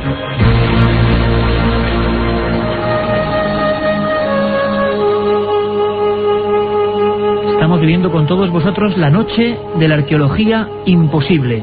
Os quedabais los tres, Manuel, Nacho, Javier, con los ojos como platos. Tassili, un rapto, ¿de quién? Pregunta abierta. Pues estamos un poco con lo que hablaba al principio, ¿no? Depende qué preguntas te hagas. La verdad es que la serie Planeta Encantado va a romper muchos moldes, ¿no? Y yo tuve la ocasión de poder, bueno, y el honor de poder colaborar con Juanjo en alguno de los programas, y la verdad es que van a salir a relucir cosas que deberían desestabilizar, por supuesto, toda la historia. Por ejemplo, esa escena que decíamos en Tassili, hace miles de años, algunos dicen 10.000, 12.000 años, se dibuja una especie de esfera aterrizada y unos seres misteriosos con escafandras que se llevan a las mujeres. No sé, ¿cuál es la primera palabra, Javier, Nacho, que os sale al describir esta escena? Manuel. Pues yo creo que está también en todos los grandes libros sagrados de todas las religiones, ¿no? O sea, es decir, a mí me hace gracia algunas veces cuando vemos en un montón de películas como en un juicio pues se jura ante la Biblia y todo ese tipo de cosas. Lo que pasa es que cuando en la Biblia se pone que los ángeles del cielo bajan y ven a las hembras de los hombres tan hermosas que las fecundan y crean esa raza de los grandes héroes de la antigüedad, bueno, eso yo creo que también interviene en la Biblia, ¿no? Yo creo que este mestizaje cósmico terrenal, yo creo que se ha producido. Yo no sé si está produciéndose ahora, posiblemente también, pero creo que se ha producido. Y tenemos suficientes referencias como por lo menos para plantearnos la hipótesis. En el Tassili existen con pinturas de 7 a 9.000 años en los que aparecen egipcios absolutamente con todo su tocado, con el Nemes, con todo esto. Y nosotros también hemos descubierto en algunos relieves de las tumbas de Valle de los Reyes personajes exactamente iguales a las pinturas del Tassili, al gran dios marciano y todos estos hombres con escafandra, ¿no? El gran dios marciano, ni más ni menos. Así le llamó Henry Lott, el descubridor de estas pinturas, me lo contaba Juanjo, una figura de 6 metros con una escafandra y al lado figuras que le rezaban. Y aquí tendrías tú mucho que hablar, Iker, porque tú estuviste precisamente en el Museo del Hombre, yo creo que en un trabajo fantástico, recuperando un poco la historia de Henry Lott, porque después del libro que escribió prácticamente no se volvió a escribir nada, ¿no? Y en cambio ese trabajo siguió evolucionando, incluso se descubrió una escritura que tú tuviste la ocasión de dar en primicia y que lógicamente también desestabiliza mucho la historia. Y hablaba Juanjo de ello, una escritura en la que se refería a Orión. Fijaros qué curioso, la fijación de algunas culturas antiguas con algunas estrellas. Nacho, Javier, según la latitud, claro. ¿Qué pensáis? Bueno, yo creo que ahí incluso la ciencia terminará por aceptar algunos de estos planteamientos, la posibilidad de que podamos haber sido visitados por otras civilizaciones en el remoto pasado de este planeta. Y digo que terminará aceptándolo porque algunos de los popes de la ciencia ya lo han aceptado. Por ejemplo, Francis Crick, que es nada menos que premio Nobel por haber descubierto el ADN, la espiral de ADN. Este hombre se dio cuenta de una cosa que es muy elemental, muy obvia, pero muy importante, que de un sitio donde no hay vida no pueden hacer vida, y que esas teorías de la lotería cósmica, ¿no? Exacto, que hablaban hace algunos años, no tantos, de que en la sopa primigenia que había en este planeta, de repente por una descarga eléctrica aparecieron los primeros microorganismos, como diciendo voilà, aquí estoy. Eso no tenía mucho sentido, salvo que la vida hubiera aparecido en este planeta porque llegó del espacio. Ahora bien, Crick, al que se le ha dado después poca cancha, pero que él ha seguido investigando y pensando sobre este particular, decía que bueno, que la teoría suya de la panspermia, es decir, de la posibilidad de que meteoros hubieran traído microorganismos hasta el planeta en unas condiciones especiales y que de repente aquí pudiera haberse generado la vida, tampoco tenía del todo mucho sentido, porque los meteoros están en unas condiciones en el espacio que realmente son para esterilizar cualquier cosa, no solamente el frío cósmico, sino también la entrada en la atmósfera terrestre, entrando en ignición, acabaría con cualquier forma de vida. La única posibilidad, y esto Crick es quien se plantea ya estas cosas, insisto, premio Nobel por el descubrimiento del ADN, es que la vida hubiera llegado a la Tierra porque alguien la trajo, una inteligencia la trajo a bordo de cápsulas, de una especie de esporas inteligentes que hubieran sido extendidas por el planeta, o a bordo de naves espaciales en el más remoto pasado. Nacho, es la arqueología más ortodoxa quizás, no sé, ¿tú qué opinas? Una pintura en la que aparecen unos seres, pinturas realistas, que se están llevando a hembras embarazadas hacia una especie de esfera aterrizada. Tassili hace 10.000 años. Hombre, si hay uno de los lugares en el planeta actualmente casi vírgenes desde el punto de vista arqueológico, precisamente es todo lo que es la cornisa norafricana, y no solamente el Tassili, sino también parte del desierto líbico, donde en el primer tercio a mediados del siglo XX, por ejemplo, Edo Dalmasi descubrió las famosas pinturas de los nadadores, ¿no?, de la escuela de los nadadores. Todo lo que es la cornisa norafricana, aparte de tener, como decía Manolo Delgado anteriormente, una reminiscencia de lo que es la cultura prefaraónica, prácticamente no sabemos nada de ello. Únicamente han investigado allí pues muy poquitos franceses, algunos italianos, pero prácticamente no sabemos nada de lo que sucedió ahí hace miles de años. Además, que es con los métodos actuales casi imposible datar este tipo de pinturas. Únicamente nos tenemos que arrimar a ciertos paralelismos en otros lugares del planeta, con los riesgos que esto conlleva, porque que un objeto, un elemento aparezca en un sitio en un momento determinado de la historia no implica necesariamente que en otro lugar del planeta ese objeto o uno parecido aparezca en ese mismo lugar, ¿no? Yo creo que la ciencia poco a poco tiene que ir abriendo expectativas, miras hacia el futuro, y sobre todo que en lugares tan vírgenes y tan desconocidos como es la cornisa norafricana y sobre todo el Tassili, poco a poco irán apareciendo elementos culturales y civilizadores que seguramente pues plantearán problemas desde el punto de vista histórico, que solamente van a tener respuestas a partir de respuestas a enigmas, como lo comentaba ahora Juanjo, a partir de raptos, etcétera. ¿Quién raptaba a las mujeres hace 10.000 años? ¿Quiénes eran esos individuos? Estar atentos, porque vamos a viajar dentro de muy poquitos minutos a Grecia en busca de la máquina antiquitera, o a Centroamérica en busca ni más ni menos que de las calaveras de cuarzo.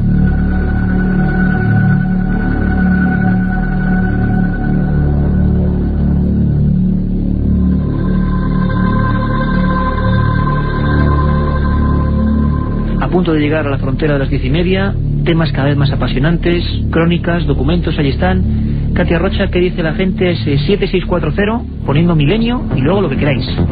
Milenio Espacio y Texto Libre a 7640. Pues por ejemplo nos preguntan sobre la lanza de Longinos. También nos preguntan si hay conexión entre Egipto y los mayas a través de las pirámides canarias. También te ¿Se sabe algo de eso, Manuel, Nacho? Conexión maya-egipcia siempre ha sido un gran tema, absolutamente. ¿no? Absolutamente. Bueno, otra pregunta. ¿Estos objetos nos explicarían con la novela de Michael Crichton, Viaje en el tiempo, basura de viajes temporales, quizás? También otro oyente nos pregunta sobre los grabados del astronauta y el guerrero de Palenque. Hay otra novela muy buena, aparte de la de Michael Crichton, acaba de salir, que es El origen perdido, de Matilde Asensi, donde se habla, entre otras cosas, del mapa de Piri Reis, de las huellas del río Paluxy, de los aymaras, de Tiahuanaco, de todas las cosas que no encajan y que, Matilde encaja en la ficción, ¿no? Alfonso desde Madrid nos dice que él piensa que todo esto tiene que ver con que la humanidad ha sido creada gracias a inteligentes extraterrestres. Para aprender se necesitan maestros. Inteligentes extraterrestres. Sí, inteligencias. No, voy a tirarles un poco de las orejas a los inteligentes extraterrestres, y que nos han creado ellos, ¿no? También hay otras opiniones que van con la de Alfonso. Nos dice Iván Aymerich: creo que nos visitaban de otros planetas para darnos su sabiduría. Y otros hace la pregunta a otro oyente: si nosotros hacemos experimentos, ¿por qué no podemos ser nosotros fruto de un experimento extraterrestre? Pues ya lo sabéis, 7640, Milenio, espacio lo que queráis, y esos 5 libros de la Sábana Santa. Y por cierto, cualquier tema que queráis del misterio que queráis que planteemos en futuras semanas.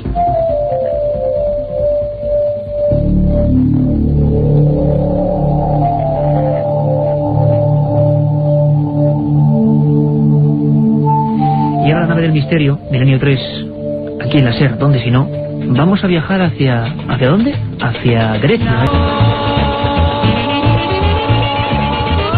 Y estas músicas de esa tierra griega seguro que le traen buenos recuerdos a nuestro compañero, el viajero del programa, Carlos Barroso, que a pesar de que está un poquito convaleciente, él no quiere perderse nada. Acaba de poner casi pie a tierra en España y estuvo investigando en torno a la máquina de Antiquitera. Compañero Carlos, buenas noches. Hola, buenas noches, Iker. Buenas noches al equipo, a los invitados y por supuesto a los oyentes. Estamos encantados de que estés con nosotros. La gente nos pregunta por ti en los SMS y decimos que no, que dentro de muy poco la voz de Milenio 3 va a regresar. Carlos, la máquina de Antiquitera, uno de los grandes misterios, el gran misterio de Grecia. Pues uno de los grandes misterios de Grecia, porque Grecia tiene muchísimos misterios que todavía se pueden visitar, que incluso cuando miras las piedras, miras los restos arqueológicos que quedan por cualquier lugar, en las infinitas islas que se pueden visitar en ese país, o incluso en la Grecia continental, en Atenas, en el Peloponeso. El visitar ese país es revivir el misterio continuamente, ¿no? Es como ver resurgir de nuevo esa cultura que es la cuna de Occidente. Pero sí, es uno de los grandes misterios, desde luego, la máquina de Antiquitera, y uno de los grandes misterios que todavía tienen que explicarnos qué hacía esa máquina en ese siglo I antes de Cristo, en ese barco que se hundió frente a la isla de Antiquitera. Y bueno, pues una máquina, un instrumento imposible para esa época, porque después una similar pues no se conoció hasta muchos siglos después. Por supuesto, siglo antes de Cristo, engranajes, ruedas. Si tuviéramos la fotografía que estamos haciendo aquí, veríamos un maquinario perfectamente definido. Carlos, a nivel oficial, la arqueología griega, ¿qué origen le da? ¿Cómo lo explica? ¿Lo tiene un poquito escondido? Bueno, pues en un principio el descubrimiento de la máquina de Antiquitera pasó un poco desapercibida. Fue descubierta por pescadores de esponjas en el año 1900 y fue descubierta junto a otros restos arqueológicos, estatuas, otros objetos y piezas de bronce, y quedó apartado un poco de la investigación porque se le dio más importancia realmente a lo que eran restos de estatuas y de tipo que a la misma pieza de la máquina de Antiquitera. Fue realmente el arqueólogo Valerio Sestais quien en el año 1901-1902 reparó en la presencia de esa extraña máquina con esas piezas de engranaje, esos ejes que parecían, pues realmente al verla parece como el mecanismo de un reloj como lo conocemos ahora, un reloj de pared de estos antiguos, ¿no? Fue él quien reparó en ella porque hasta ese momento había sido un poco abandonada, y después, haciendo investigaciones, pues se pudo comprobar que las inscripciones que tenía inscripciones que hacían referencia al Sol, a la Luna, a otros planetas, incluso letras en griego. Expertos en epigrafía pudieron comprobar que efectivamente esas inscripciones realmente correspondían al primer siglo antes de Cristo, porque no te creas, hubo quien pensó que esa maquinaria antiquitera era una maquinaria que había al agua y había coincidido que había caído justo en esa zona que estaba el barco hundido, pero bueno, después de analizarlas se pudo comprobar que las inscripciones que tenían realmente eran del siglo I antes de Cristo. Esta es una de las piezas, yo diría, más valoradas por los visitantes que van al Museo Arqueológico Nacional de Atenas, yo diría que por el propio gobierno del país, ¿no? Se le concede muchísima importancia por los visitantes, que les llama muchísimo la atención esa máquina, pero es como en una urna ahí metida, y bueno, pues pasa un poco desapercibida entre tanto objeto como hay en el Museo Arqueológico Nacional de Atenas. Mil gracias, compañero Carlos. Ha definido perfectamente lo que ocurre con estos misterios. La gente de otros países acude quizá por la llamada de esos viejos libros de Däniken, los que exploraban estos misterios, pero los gobiernos a veces, bueno, no tienen, vamos a decir, mucho afán de mostrarnos algo que en el fondo molesta porque inquieta, porque se desconoce. Y ahora, si nos permitís, cogemos los mandos de la nave del misterio y nos vamos de Grecia a Egipto, lugar que todos aquí amamos y que hemos recorrido varias veces. Hacía unos cuantos meses, con nuestro querido amigo Nacho Ares, recordábamos una efeméride importantísima, el hallazgo, el 80 aniversario de la tumba de Tutankamón. Este sería, digamos, el momento, vamos a recrearlo de nuevo, en el que se encontró la tumba. Sería la imagen del Egipto glorioso, de los descubrimientos apasionantes. Pero hay otros que también permanecen escondidos, y quién sabe si son tan importantes o más que estas grandes gestas arqueológicas.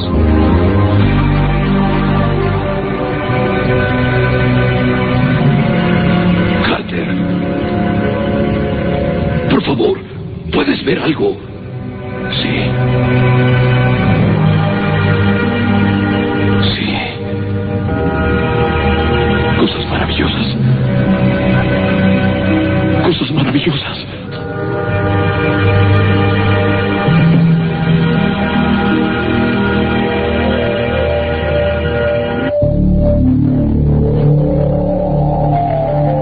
Revivimos con la carne de gallina, todos los que estamos aquí presentes, el momento en que Carter descubría esa especie de hallazgo increíble, ¿no? La tumba de Tutankamón. Dicen que el mayor hallazgo arqueológico de la historia, o desde luego el más publicitado, y no sabemos si el más importante. Desde luego es impresionante ver ese increíble mundo funerario que se encontraron con este faraón príncipe, sobre el que sigue habiendo misterios de por qué murió, de qué forma, asesinado quizás. Lo cierto es que vamos a recorrer otros, y ahora nuestros amigos van a opinar, otros pequeños objetos quizá tan importantes, porque desde luego rompen rápidamente todo lo que conocíamos sobre la cultura egipcia. Hay una cosa, un objeto, un opart, que le llaman avión de Saqqara, o aviones de Saqqara. ¿Qué son, Carmen? Se trata de un pequeño avión al que se ha llamado simulacro de pájaro. Está realizado en madera de sicomoro y mide 14 centímetros de largo y 18 de ancho. Fue descubierto en una tumba de la necrópolis de Saqqara en 1898 y hoy en día se encuentra en el Museo del Cairo.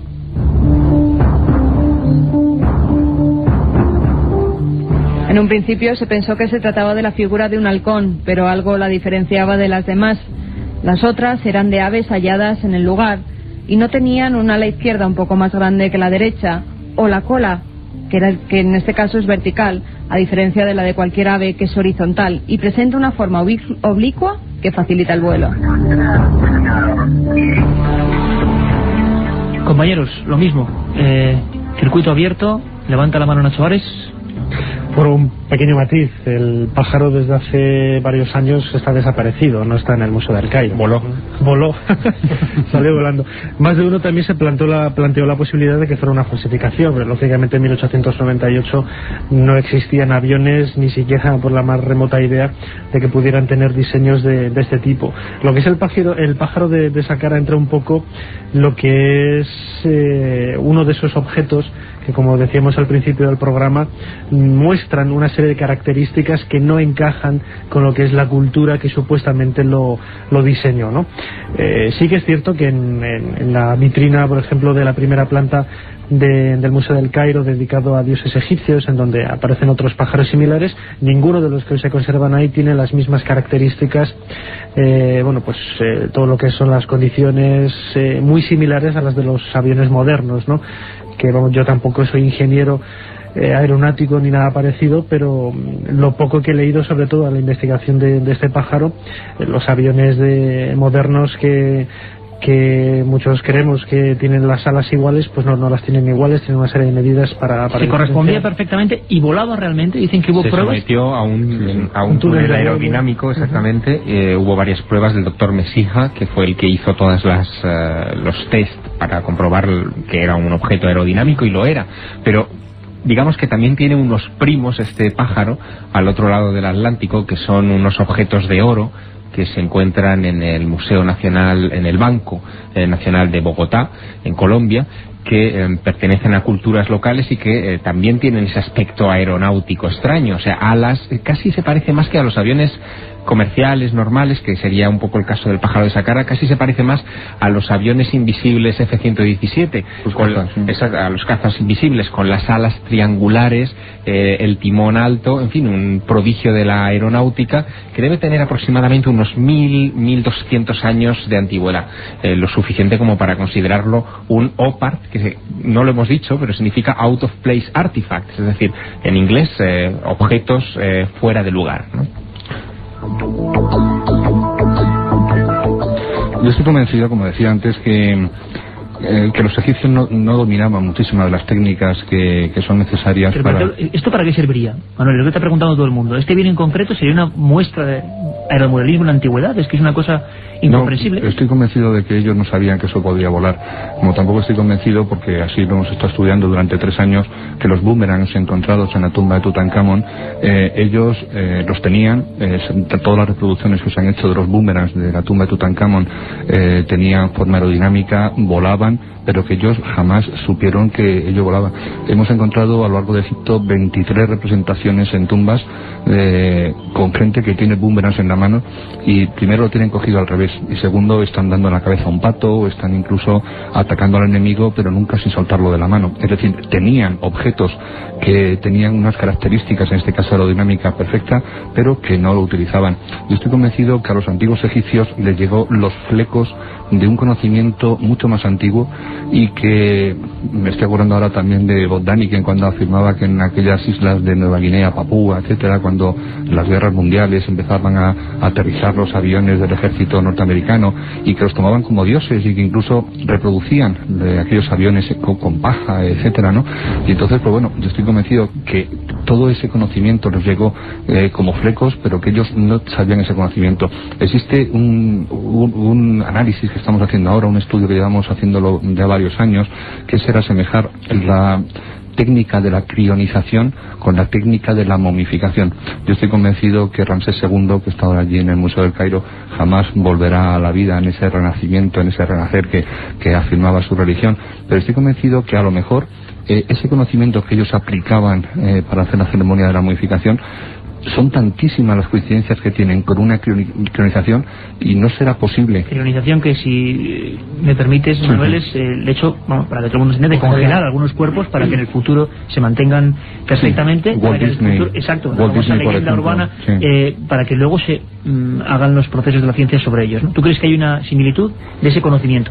Yo estoy convencido de que en Egipto hubo manos artesanas propias de la técnica y de las herramientas que encontramos en el Museo del Cairo, propias de los egipcios, pero también hay otras que es imposible, que no solamente fueron hechos por los egipcios, sino que es imposible hacerlos con la tecnología actual de nosotros. Cuando observamos, ahora por ejemplo acabamos de encontrar en el templo de Karnak, allí en Luxor, una perforación realizada con una radial en roca de una enorme dureza, como es el granito rojo, y es indudable que está hecho con una radial, porque está manejada a mano y se va por un lado y ataca por otro.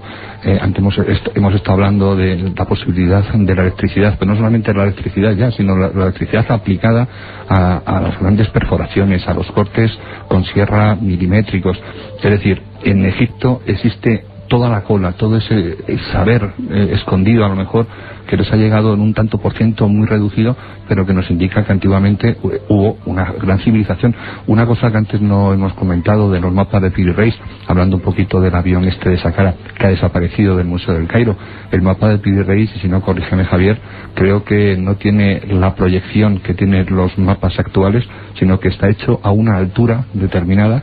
Es como si un ojo desde una cápsula a muchos kilómetros de altura hubiera hecho una fotografía de lo que es nuestro planeta, y esa misma proyección realizada de esa altura es la que aparece en el mapa de Piri Reis, es decir, no es una proyección realizada por alguien que va recorriendo las costas y escribiéndolo, ¿no? ¿Y dónde miraba el ojo? En el Cairo, justamente, era, exactamente, ¿no? Justamente en el Cairo. El eje de proyección, vertical. todos los mapas tienen un punto de proyección para poner en plano lo que es una esfera, que es el... Si juntamos los mapas de Piri Reis que se han hecho en la vertical del Cairo con esos avioncitos, posiblemente de juguete, que encontramos en el Museo del Cairo, podremos ya ver otra civilización o otros seres, o vete a saber quién, anteriores que utilizaron la aerodinámica. Un amigo a través del 7640, ya sabéis, milenio es la palabra clave, espacio, y vuestro texto nos preguntaba si es cierto que dentro de los jeroglíficos, en Egipto, en algunos jeroglíficos se han encontrado submarinos. Hay mucha leyenda urbana ahí, ¿no? Yo creo que se refieren a ese templo que al templo de Abidos. Yo creo que sí tiene una explicación. Sí, pero la fotografía primera sí que es sorprendente, ¿no? No, es alucinante. No son submarinos, sino un helicóptero Apache y una pistola. Sí. Es decir, si uno va al templo de Abidos, que no es uno de los templos, digamos, que estén casi en las visitas turísticas, hay algunas que sí que las tienen, pero otras no, nada más entrar en la parte superior, en los bloques de la parte superior, aparece en medio de las inscripciones unas inscripciones que se pueden interpretar como un tanque, como un submarino, como un helicóptero Apache, pistola, sí, como una pistola. En 60 centímetros cuadrados. Exacto, en una misma piedra. Pero se ha estudiado ya este asunto y se ha visto que en realidad eso es el fruto del azar, si es que el azar existe, al sobreimponer Ramsés II una serie de inscripciones suyas sobre otras previas de su padre Seti I, y al hacer esa sobreimposición aparecen estos caprichos a los ojos de cualquier visitante moderno. Yo quiero que estéis muy atentos, porque no os imaginéis la gente que nos preguntaba por el cronovisor, es decir, otro objeto que parece fuera del tiempo porque producía supuestos viajes en el tiempo. Ahí es nada, y tiene que ver con la Iglesia. La gente, imagino que ahora mismo escandalizada. ¿Cómo es esto? ¿Cómo es posible? Se lo preguntamos a Joan Solés desde Italia. Vamos allá. Recuperar los sonidos, las imágenes del pasado ha sido siempre una pasión jamás conseguida por los científicos. Lo intentaron entre otros Edison o Marconi. Este último deseaba captar las voces de la vida de Jesucristo cuando captó las primeras transmisiones telegráficas transoceánicas. Alle 12:30. Mentre ero in ascolto. A las 12:30, cuando era a la escucha del receptor, contó Marconi en 1912, llegó a mis oídos la débil señal, pero de tal claridad que no dejaba duda alguna, de la sucesión rítmica de los 3 puntos de la letra F del alfabeto Morse. La lettera F dell'alfabeto Morse. Era nata in quel momento la radiotelegrafía. Nació en aquel momento la radiotelegrafía a gran distancia. Viajar al pasado o conseguir sus sonidos sigue siendo un sueño. En los años 50, el benedictino Pellegrino Ernetti, del monasterio de San Giorgio, cerca de Venecia, habló de su máquina del tiempo, de antenas de un material desconocido, un mecanismo para dirigirlas y un complejo sistema de grabación, que captaba sonidos del pasado retenido en el ambiente etérico. Pero el Papa Pío XII prohibió que siguieran estos experimentos del padre Ernetti y sus colaboradores. En algunas pinturas de siglos pasados encontramos elementos extraños, imágenes de satélites o computadoras astronómicas que permiten intuir que el tiempo es una dimensión por la que podríamos desplazarnos. Viajar al pasado no parece posible, pero sí al futuro, si una persona pudiera alejarse lo suficiente de la Tierra a la velocidad de la luz. Al regresar, habría pasado muy poco tiempo para esta persona y, en cambio, mucho tiempo lineal en nuestro planeta. El padre Ernetti asegura que el pasado no desaparece porque retiene parte de la energía que tuvo cuando fue generado, cuando fue presente, y por consiguiente, en teoría, imágenes o sonidos podrían ser recuperados.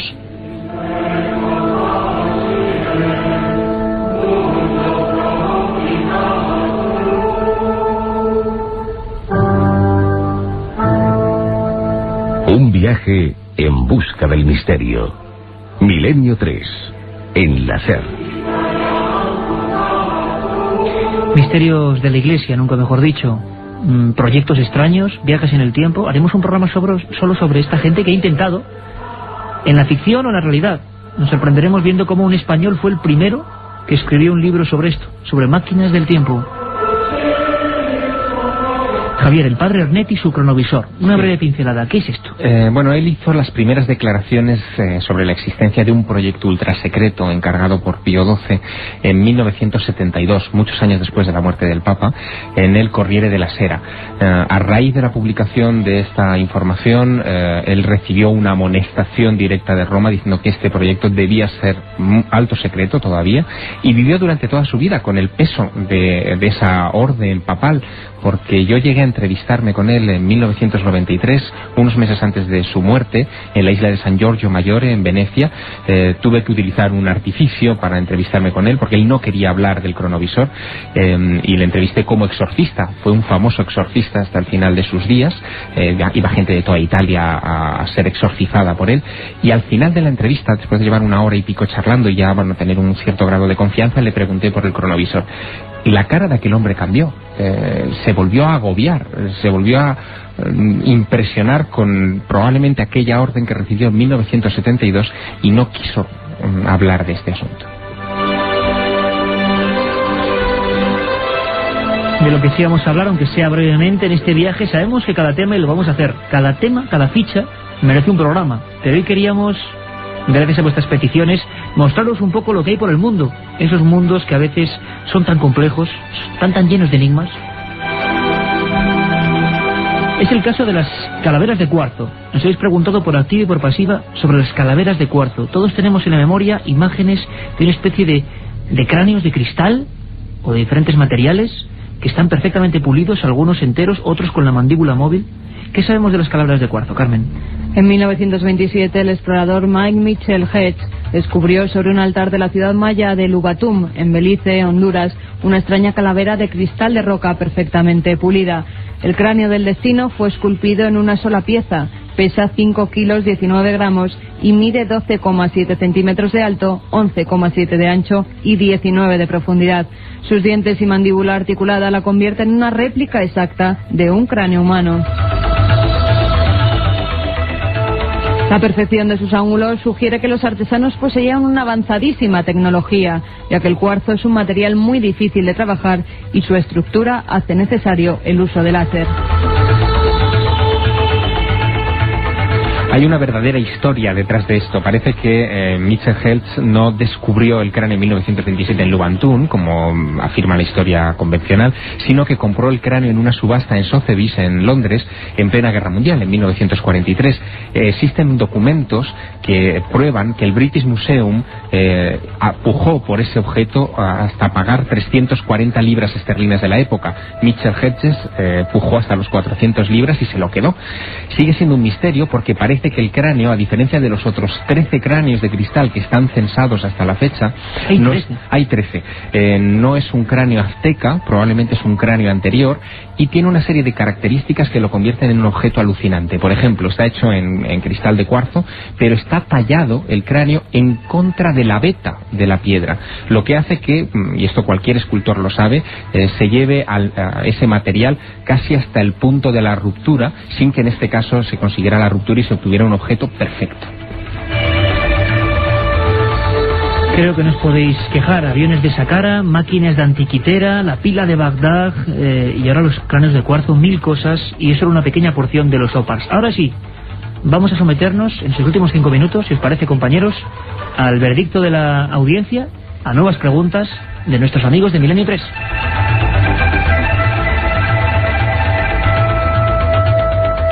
Katia, ¿vamos con ello? ¿Muchos más mensajes al 7640? Pues sí, incluso más mensajes todavía que ayer. Por ejemplo, desde la Tierra de Carmen, Juan Jesús Larraldi, desde Torrevieja, nos pregunta sobre la representación de San Miguel de Aralar en forma de ángel con escafandra. Venga, rápido, esto es casi como una lotería.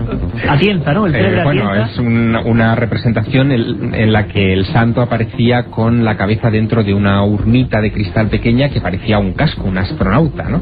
De hecho, se hablaba mucho del astronauta de Aralar. Yo no sé sé en qué circunstancia estará ahora, pero me habían dicho que habían quitado ya esa especie de escafandra al santo y que por lo tanto había perdido su gracia, ¿no? Bueno, Ruth nos dice que nuestros antepasados eran más inteligentes y tenían más adelantos que nosotros. Ahora somos tontos y avaros. También que son opiniones. A ver si hacemos un especial de Vimanas, las aeronaves de los dioses indios, auténticas descripciones de objetos y propulsiones. Interesantísimo, ¿no, Manuel? Los Vimanas, como en Egipto, antiguas representaciones de naves voladoras.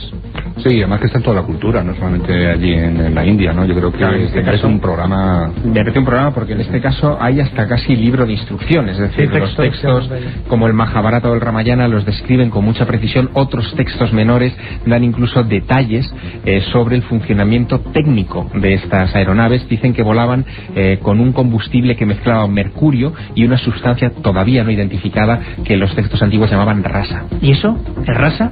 Las naves hace miles de años. Otro oyente nos pregunta sobre el manuscrito Voynich escrito en lenguaje extraterrestre. Bueno, yo creo que es mucho aventurar, ¿no? El manuscrito Voynich, yo creo que tenemos que invitaros a un programa de libros o manuscritos malditos, ¿no? También es mucho aventurar. En cualquier caso se trata de un texto criptográfico que no ha podido ser descifrado hasta la actualidad. Muchos incluso, después de intentarlo incluso con modernos ordenadores, es un manuscrito del siglo XVII, si no recuerdo mal, o XVI, han llegado a la conclusión de que el señor que lo pintó debía estar chalao y que se inventó directamente el código, porque no hay manera de poder entender lo que quiso contar. ¿Cuántos temas apasionantes que nos proponéis? Igual, exactamente, como la isla de Pascua, como dice Manuel Delgado. Bueno, por ejemplo, Rudy, tirarnos un poco de flores, lo siento, alguno bueno tenemos que decirnos. Programa más interesante, enhorabuena, seguir así en esta línea. Bueno, pues vamos a seguir así, tenéis que seguir escribiéndonos, 7640, seguimos el domingo. Espera, una pregunta, ¿no? Javi de Sevilla quiere que contestes a esto. ¿Vais a ir vosotros al Congreso Nacional de Periodismo del Misterio? Amiga, Carmen Porter. Pues sí, vamos a ir. Allí estaremos los días 12, 13 y 14 de septiembre. Se hacen, como ya sabéis, en Fuengirola, en el Palacio de la Paz, en el recinto ferial. Y lo organiza nuestro buen amigo Luis Mariano Fernández, corresponsal además de Milenio 3. Algunos de los que estamos aquí, Manuel Delgado, Iker Jiménez, Francisco Contreras, también nuestro corresponsal, José Guijarro, Lorenzo, muchos amigos nos vamos a reunir allí. Enrique de Vicente, Javier porque está de viaje, creo, ¿no? Yo estoy en las islas, en La Gomera, los escucharé desde allí. Pues eso, que tenemos una cita los días 12, 13 y 14 de septiembre en el Palacio de la Paz, en el recinto ferial en Fuengirola, Málaga. Las últimas investigaciones, un buen grupo de amigos y como siempre el misterio, la investigación y como dice el icono de este congreso, periodismo del misterio. Eso lo dice todo. Katia, que sigan escribiendo porque hay unas normas. Vamos a hacer el premio de investigación, lo repito, nos escribieron un montón de amigos. Nos hemos quedado alucinados. Nos han preguntado varios mensajes el premio del sobre misterio. Este periodismo, de verdad, si vamos a hacer ese premio sobre el periodismo de investigación, que hay varios que tienen ya diferentes... La mejor investigación del año de gente que en sus regiones, en sus comunidades, sus casos, nos envíen el material y esos 5 libros, ¿no? Más allá y la revista Arqueología pueden publicar. Eso por supuesto, las mejores que hay. Katia, 7640, mensajes al 7640, tienen que enviarlos, ponen Milenio, palabra clave, espacio y el texto. Si no, también nos pueden escribir mails a milenio3 con número 3@cadenaser.com o bien por vía postal, Gran Vía 32, octava planta, 28013 de Madrid. Y sorteamos la semana que viene daremos los ganadores el viernes en el programa de 1:30 a 3 de la madrugada, 5 libros de la Sábana Santa, editado por EDAF, EDAF, de Carmen Porter, dentro de la colección Archivo del Misterio. Y ya habéis visto que el mundo está lleno de misterios y que solo hemos dado una pincelada. Nacho, venga, una frase lapidaria, muy rápido. ¿Qué dirías? Que sigue habiendo misterio en la antigüedad, ¿no? Y todavía nos queda mucho por aprender, sobre todo.